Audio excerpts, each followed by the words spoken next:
2 years ago, my focus was so bad that I couldn't read a single sentence in one go. But today, I can focus for 3.5 hours straight. I can focus for 2 hours, 5 times a day, and I have complete mental clarity. So if you want to have the same transformation as this, you want to go from not being able to focus to having an incredible level of focus, then you can join my free Discord where I'll give you advice. You can talk to other people who are going through the same transformation and have already gone through it, and you can get rid of this inability to focus for good. So if you're interested in that, go click the link in the description. The reason you can't focus is brain fog. So how do you know if you have brain fog, and what is it? Brain fog is basically when you have a clouded mind, so you feel like you're in a haze. You struggle to concentrate, you get mentally fatigued after not doing that much work. You're forgetful. A lot of the time you forget where your phone is, where your keys are, things like that. You often have to ask people to repeat what they said. You find it hard to pay attention in class, things like that. If you have any of those, you probably have brain fog. There's not really any other reason for it. And this is what I had about 2 years ago, for probably 3-4 years before I started to get rid of it. And I learned a lot about it. So there are 3 main causes of brain fog, of not being able to focus. These are diet, sleep, and exercise. Yeah, they sound boring, they sound super basic, but they're the basics for a reason.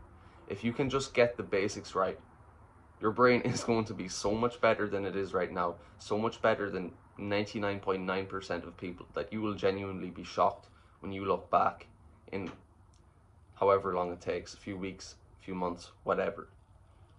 So we'll go through them one by one.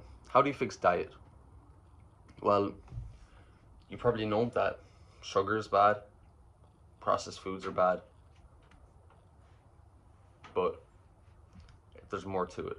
So in England, the average diet is 80% processed foods, which means the average person in England has terrible brain fog. High sugar is the worst possible thing you can do for brain fog. But even if you have a healthy diet, even if you only eat healthy, real foods, you can still suffer from brain fog because of your diet. And that is because of carbs. And even if the carbs you eat are good, they're healthy foods like rice and potatoes and vegetables, too much, more than a very small amount, can still give you very bad brain fog.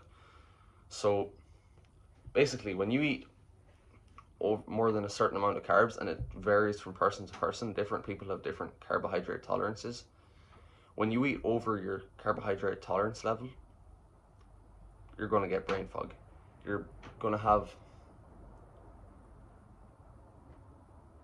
a spike and a crash, and that's going to lead to fogginess. So how can you avoid this? Eat less carbs. I started, especially for my final exams that I finished recently, I pretty much cut out 100% of carbs. 100%. I was eating a teaspoon of honey a day, and every once in a while I'd have a handful of nuts and a tiny bit of dark chocolate. That was the carbs I was eating. That was it. The rest was eggs and meat, basically. And it's the best I've ever felt, mentally and physically. So an action step for you is this. Tomorrow, when you wake up, don't eat any carbs. Don't do anything. Don't eat anything, preferably, but just if you are going to, don't eat carbs. Start reading a book for about 10 minutes.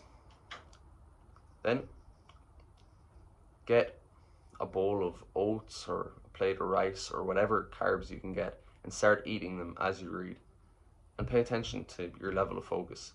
So you should be able to read fairly okay when you get up without eating anything. And when I did this about a year ago, I saw the video telling me to do this exact action step. I started eating like a bowl of porridge, and I realized that I couldn't read. I just couldn't read. I'd read a sentence, but it wouldn't go in. I'd have to reread it. I'd read a few sentences, and I'd completely forget what it was talking about. And I realized, oh, that's why I have brain fog. I'm eating so many carbs, especially at lunchtime and dinner. I was eating a lot, and because of this, I couldn't focus after about 1 o'clock in the day because of the amount of carbs I was eating. And I thought this was just normal. I thought it was just, I'd done focus stuff in the morning and I just ran out. No, apparently not. Once I stopped eating carbs, I was able to go up to 10 hours a day. 10 hours of exams.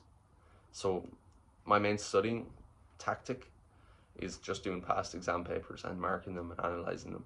I was doing this for 10 hours a day, some days, on average about 7 hours. And this was, I did not think this was possible for a human, right? People work like 8, 10, 12-hour days. I didn't think it was possible to focus for more than like 3 hours. I thought people were just pretending to focus. No, it's possible. It's possible to go for 10 hours a day, probably more. I just haven't got to the highest level yet.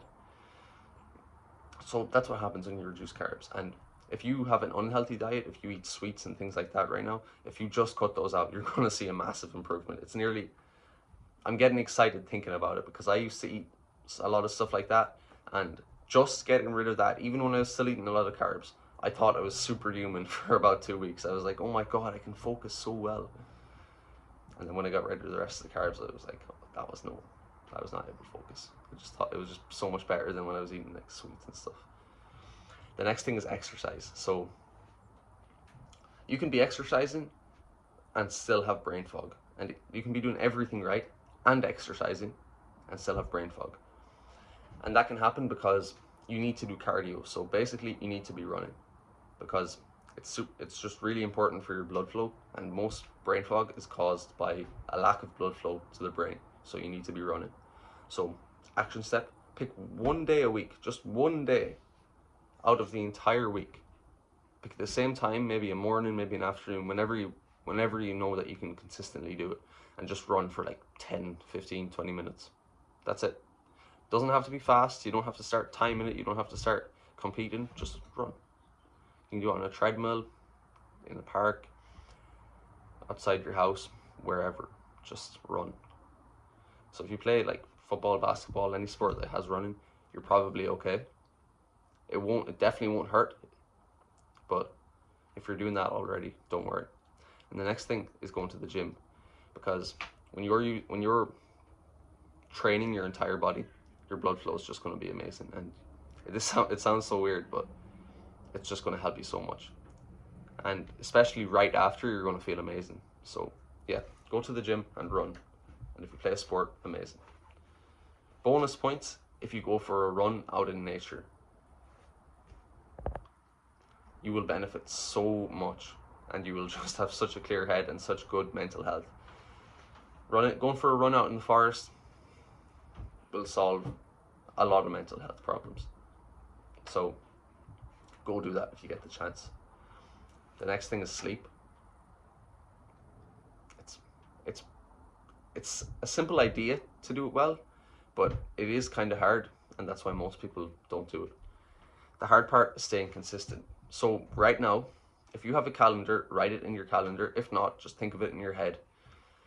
Pick a time that you would be happy to get up at in the morning, and that would actually work for your life, and a time that you could go to bed at that you'd be happy to go to bed at every day for the rest of your life.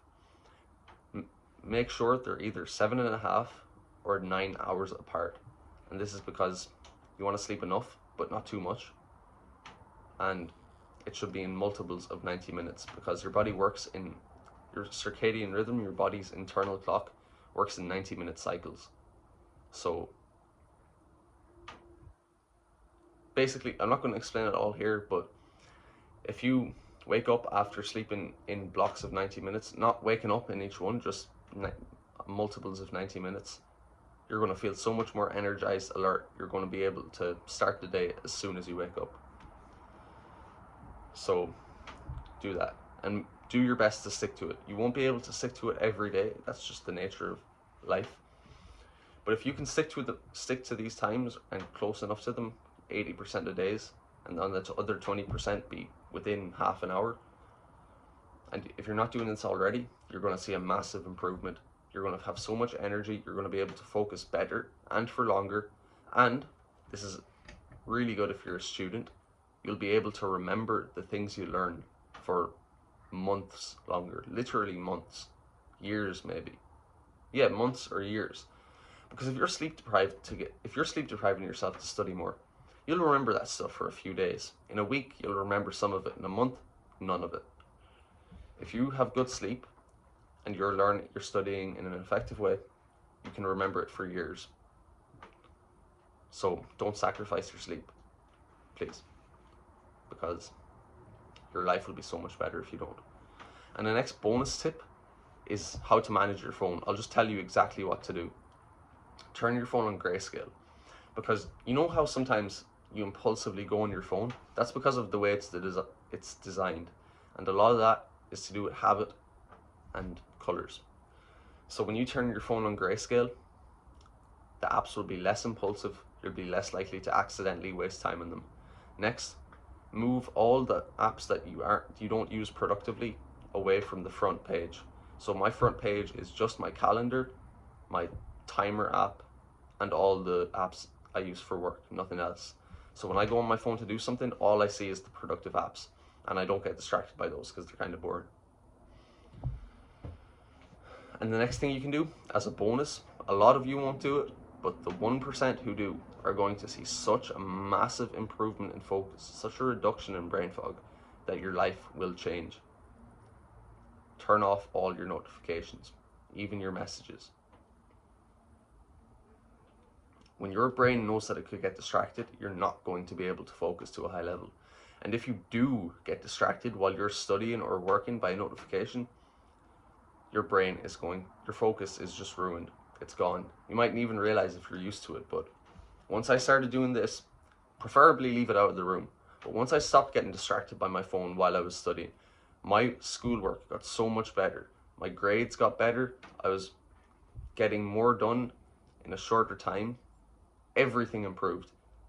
I literally didn't have to study for as long. I cut off about 2 hours of study a day because I was getting so much done.